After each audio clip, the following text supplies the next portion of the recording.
Hi everyone. So I am here with this inert gas. इसका आज मैं revision करवा दूंगी। तो सबसे पहले तो ये कि ये बहुत इंपॉर्टेंट चैप्टर नहीं है। कुछ एक दो क्वेश्चन आएंगे और वो भी मुझे लगता है कि आएंगे तो हाइड्रोलिसिस के आएंगे। जिनॉन के जो फ्लोराइड्स हैं उनकी हाइड्रोलिसिस से क्वेश्चन आने की प्रोबेबिलिटी काफ़ी होती है। बाकी अगर आएगा तो थियोरी में यूज़ के पूछ लेगा, नियॉन हीलियम के यूजेस और थोड़ी बहुत प्रॉपर्टीज़ उनकी। थियोरी वाला ही है मैक्सिमम चैप्टर। तो ठीक है, स्टार्ट करते हैं। Why are these element known as a noble gases? Because एक तो फुली फिल्ड हैं and they react with very few element under only under certain condition they are known as, so they are known as noble gases. Maximum positive electron gain enthalpy है, सभी की है, लेकिन उसमें भी नियॉन की maximum है, मतलब ये पूरे ग्रुप की पॉजिटिव है। वेरी हाई आयनाइजेशन एंथैल्पी हमें पता है। Large positive value of electron gain enthalpy ये भी हमें पता है। Physical properties these all are colourless, sparingly soluble in water. Soluble in water कम है तो ब्लड में भी कम सॉल्युबल होंगे, और ब्लड में कम सॉल्युबल होते हैं इसीलिए हम हीलियम को डाइविंग अपरेटस में यूज़ करते हैं ताकि वो हमें रेस्पिरेशन में हेल्प करेगी और ब्लड में डिज़ोल्व नहीं होगी। तो बहुत इंपॉर्टेंट यूज़ उसका ये है कि डाइविंग में यूज़ होता है हीलियम। अब यहाँ पे क्या दिया है हीलियम के बारे में? The lowest boiling point of any known substance and it has an unusual property of diffusing through the commonly laboratory materials, जैसे रबर, ग्लास, प्लास्टिक में रखोगे तो डिफ्यूज़ कर जाएगी। तो अच्छा पॉइंट है, थ्योरी में पूछ सकते हैं, maybe in somewhere matching और like that. Noble gas a very low boiling point क्योंकि फोर्स बहुत वीक है, डिस्पर्शन फोर्स बहुत ही वीक फोर्स होता है और वही पाया ही जाता है, उसके अलावा और कोई फोर्स इनमें इंटर एटॉमिक फोर्स लग नहीं रहा है। अब रीज़न क्या है इनके इनर्टनेस के? कम्प्लीटली 3 रीज़न याद रखना। कम्प्लीटली फिल्ड है, हाई आयनाइजेशन एंथैल्पी है, more positive electron gain enthalpy है। ठीक है, यहाँ पे साइंटिस्ट ने कैसे निकाला था इसको? O2PTF6 का एक रेड कंपाउंड बनाया, लेकिन उन्होंने बाद में रियलाइज़ किया कि O2 और जिनॉन का सेम आयनाइजेशन एंथैल्पी है, और उसी के थ्रू उन्होंने फिर O2 को रिप्लेस कर दिया जिनॉन से। XePTF6 that was also red. हमें ये सब याद नहीं रखना है, just for knowledge. Only the difluoride krypton का ये कंपाउंड स्टडी किया गया है। No true compound of argon, neon और helium are yet known. Radon का कोई भी कंपाउंड आइसोलेट नहीं किया गया, सिर्फ आइडेंटिफाई किया गया, आई डोंट नो हाउ। और जिनॉन के ये XeF2, XeF4, XeF6।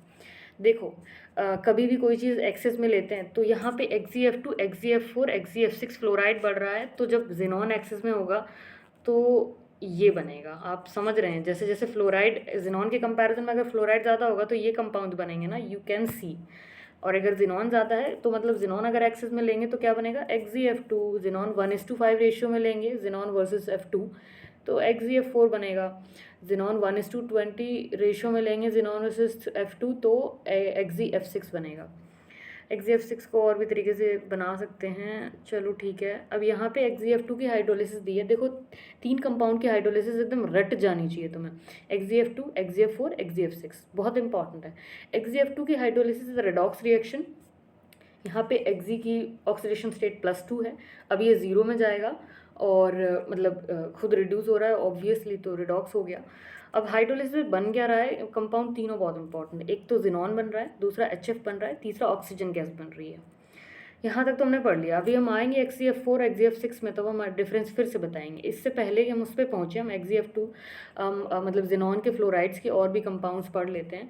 जब हम जिनॉन फ्लोराइड्स की रिएक्शन किसी कोवेलेंट कंपाउंड से कराते हैं तो कोवेलेंट वाले को ये फ्लोराइड दे देता है, और जब हम किसी आयनिक कंपाउंड से करा दें तो वो ले लेता है उसका फ्लोराइड। तो you can see that PF5 is a covalent compound, और उसने PF6 माइनस बना लिया क्योंकि इसने XeF2 ने अपना एक F दे दिया।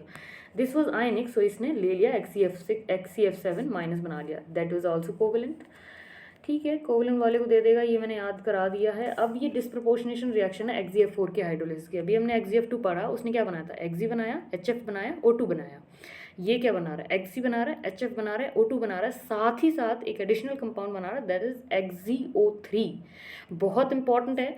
डिस्प्रपोर्शनेशन लिए +4 से 0 और +6 दोनों में जा रहा है साइमल्टेनियसली, और बहुत ही अच्छी रिएक्शन है। मतलब पूछेगा तो मुझे लग रहा है XeF4 को पूछना चाहिए, क्योंकि ये डिस्प्रपोर्शनेशन है, साथ ही साथ 4 कंपाउंड बन रहे हैं, Xe, HF, O2, XeO3।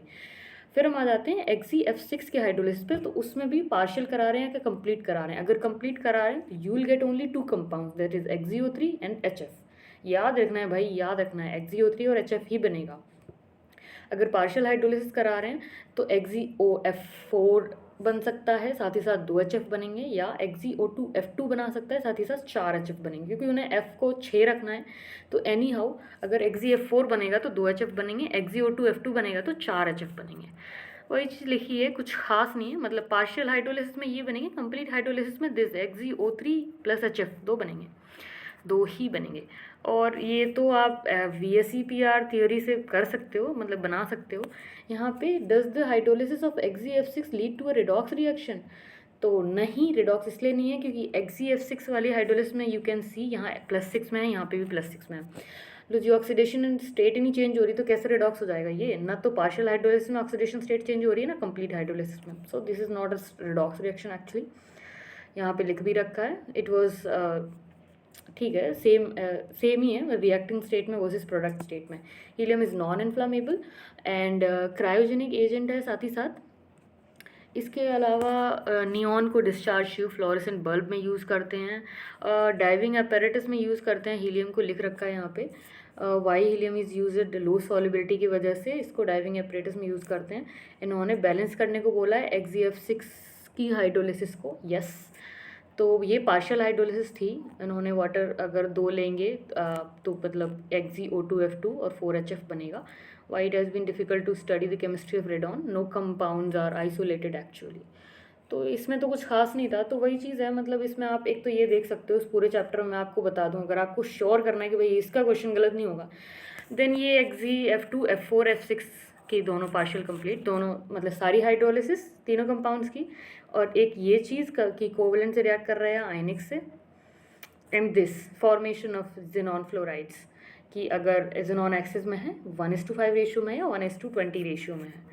और तो कुछ भी नहीं है भाई इसमें, इससे क्वेश्चन आने के बहुत कम चांस है, बट स्टिल वही है कि रिस्क नहीं लेना है किसी भी तरीके से। तो वही है ना, कॉन्फिडेंस देता है जब आपको सारे चैप्टर कंप्लीट होते हैं तो भाई कहीं से भी पूछ ले, तो इसलिए ये पढ़ना ज़रूरी है भाई, कहीं कभी भी आ सकता है। Okay, so hit the like button if you like the video and subscribe to my channel if you're new here, और शेयर कर देना फ्रेंड्स को, रिवीजन के लिए बेटर रहेगा। अब हम स्टार्ट करेंगे प्रोबेबली डी ब्लॉक, क्योंकि मुझे लगता है कि डी ब्लॉक थोड़ा इंपॉर्टेंट है, 1-2 क्वेश्चन तो आएगा ही इनऑर्गेनिक में obviously. So I will start D block soon. ठीक है, बाय बाय।